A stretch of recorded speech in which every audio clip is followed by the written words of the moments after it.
How do I know how much tablet or gaming time is too much?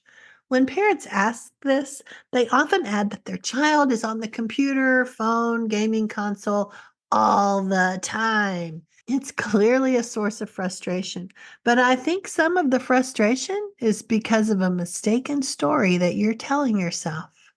And that's what I want to talk to you about this week. We did a whole webinar about technology last week, and that will be up at YouTube soon. But this is a smaller piece that I think you need to consider. That's what I like these podcasts for, short little unschooling pep talks. I seem to have missed a couple of weeks, but we're about to wrap up season 3 this month, so I'm going to be better with my weekly plan.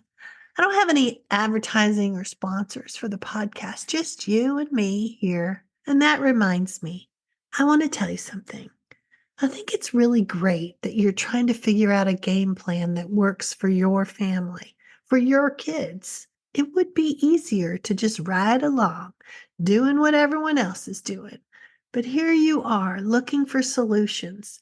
You're even examining your own part in some of these scenarios, looking at your own motivations, trying to see the situation with a little clarity. And truth is, most people don't do that. So I want to take a second for you to remind yourself that even if you don't have this all figured out yet, you're on the right path. And you've opted to not just ride the conveyor belt of life. We both know that the kids and you deserve more than a mediocre life. So, yay, you! I'm happy to walk along with you on this unschooling journey. Even if you're not unschooling, you're looking into what could be done to make life better in your family. That's worth a little shout out. I love that you're doing that for yourself and for your kids. And if you're new to the Unschooling Mom to Mom podcast, I'm Sue Patterson, mom to 3 grown unschoolers, now all in their 30s. And I'm here to shine a little light for you, to show you what I've seen work and not work. And I promise to keep it real, which turns out in this age of social media and highlight reels, that's hard to sift through what's true and what's not. If you start feeling like you're not doing enough or your life isn't going as well as someone else's, I want you to come back to this podcast, find an episode that relates to your concerns, and visualize me sitting there with you. I'll have my coffee and you'll keep juggling the kids, but I won't leave you. You're really not alone. And I do have a variety of ways I can support you in addition to the podcast.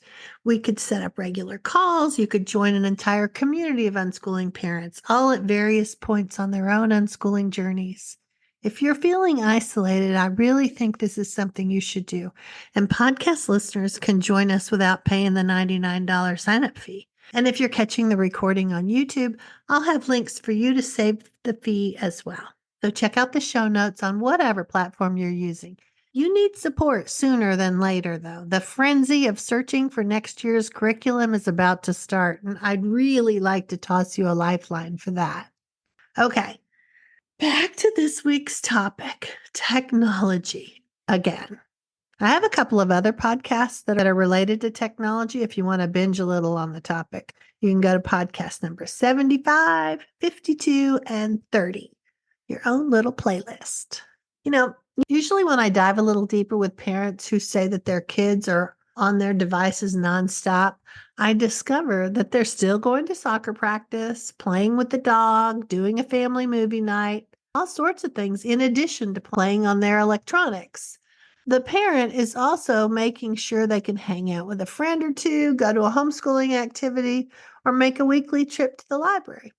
But in our minds, it's technology 24/7, from the minute they wake up until their little head hits the pillow.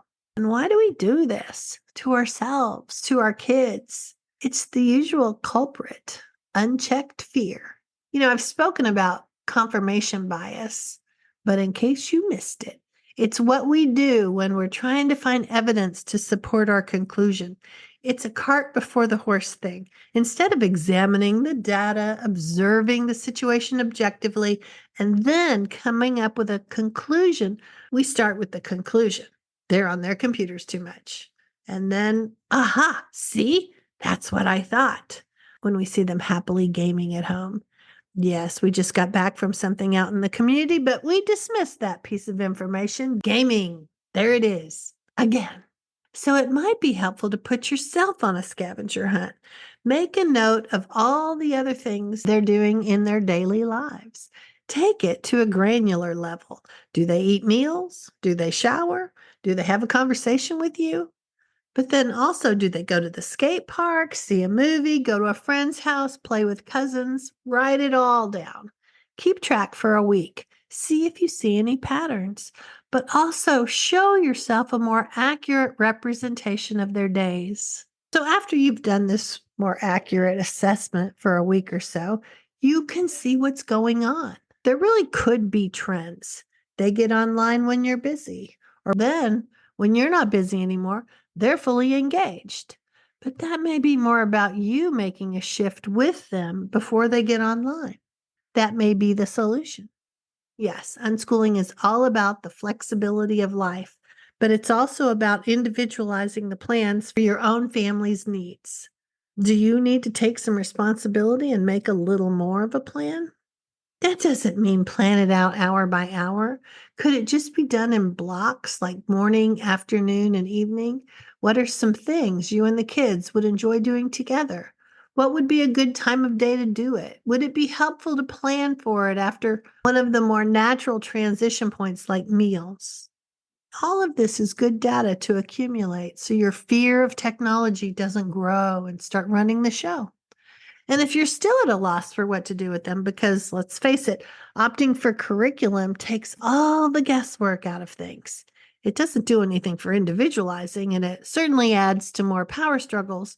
But if you need a little help brainstorming with the kids about what are some additional things to do, the unschooling guide called Brainstorming Time would help you so much. Remember, you're not saying instead of computer time, you're saying in addition to. More for that unschooling buffet you're creating with them.